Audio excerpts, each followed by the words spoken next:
Hey everyone, I'm sitting here at my kitchen counter and I have a bunch of brand new supplies that I'm going to crack open for you and show you. I'm going to swatch them out. I'm probably going to do an abstract piece using them as well at the end.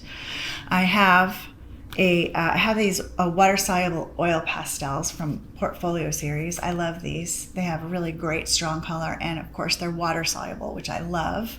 When I went online to buy another one of my black marabou art crayon that I love and I use all the time, it was just down to a little nub, I saw that they have all these colors, so I got really excited and I bought the whole pack. So I'll be cracking those open and trying those. I'm trying out these water-soluble pastel painting sticks. I think they're chalks, and my friend Renee recommended them. She says she really likes them. I also have this Le Franc Flash paints. They're from Paris. They're vinyl paints. And the reason I wanted to try these is because one of my favorite YouTube artists, Sandy Hester, check her out, she swears by these. And I think the reason, well, at least what I gather from what she said, is that they're more matte than acrylics. And sometimes I notice that when the ring light that I'm using to light my art is reflecting off the acrylic paints, they get kind of shiny, and I don't really love that. So I'm gonna try these. They're just really basic colors, so I'll just mix my own. I have this brand new Hahnemuhle watercolor book. It's cold pressed, and I think I like cold pressed, I can't remember. I like the smoother paper. So we'll see how that goes. These can be pricey. This one's 28 bucks, but I think it's worth it. This was on sale at my art store. Also, I'm going to be using some of this Reeve watercolor paper that I stole from my husband's desk, and it's a really, really nice texture. This a lighter gauge watercolor paper that I get from Amazon. I get 50 sheets. And those last me a really long time, and I can cut them up. They're about this size, and I cut it in half for purposes of this video. Ooh, that'll make a good wipe.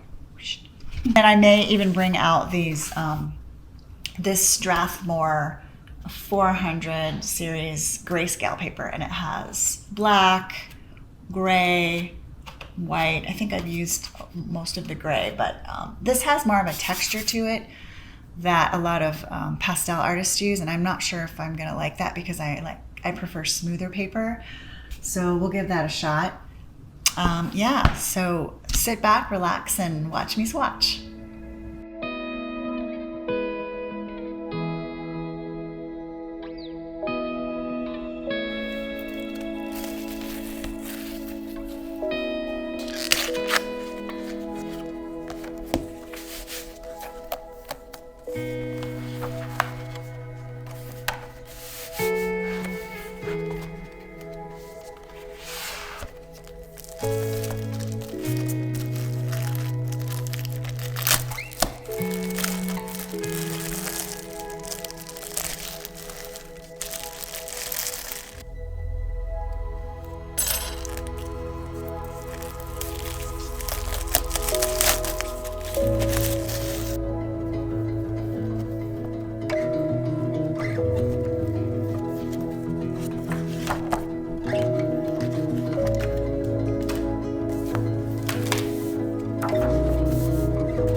So as I was swatching out those new supplies, I had some thoughts.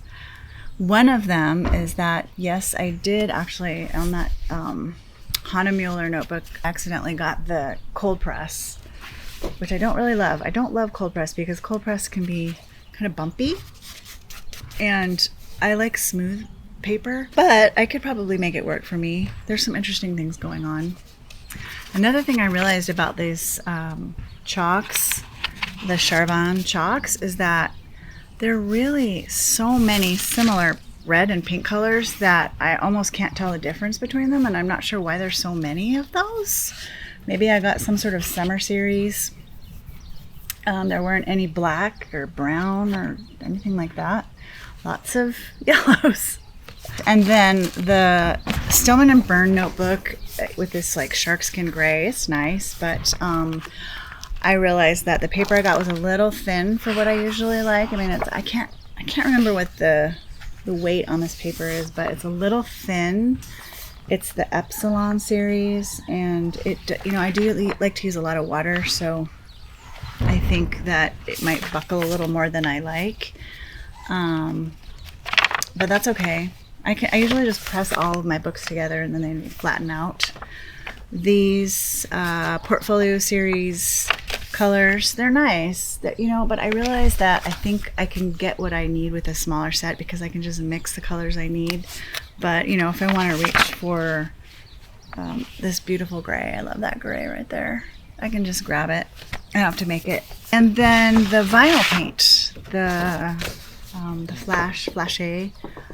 These I actually wasn't sure of at first because they sort of had this watercolor, like a finger paint, like little kid paint texture. But then as I started mixing them and like understanding how to lay them down on the paper, I realized how much I love them. And look how opaque they are. They're like a tempera paint almost. They do not shine. And really, I had a lot of fun. Look at how many colors I got. I just got the basic set with the red, yellow, ultramarine, ochre, black, and white.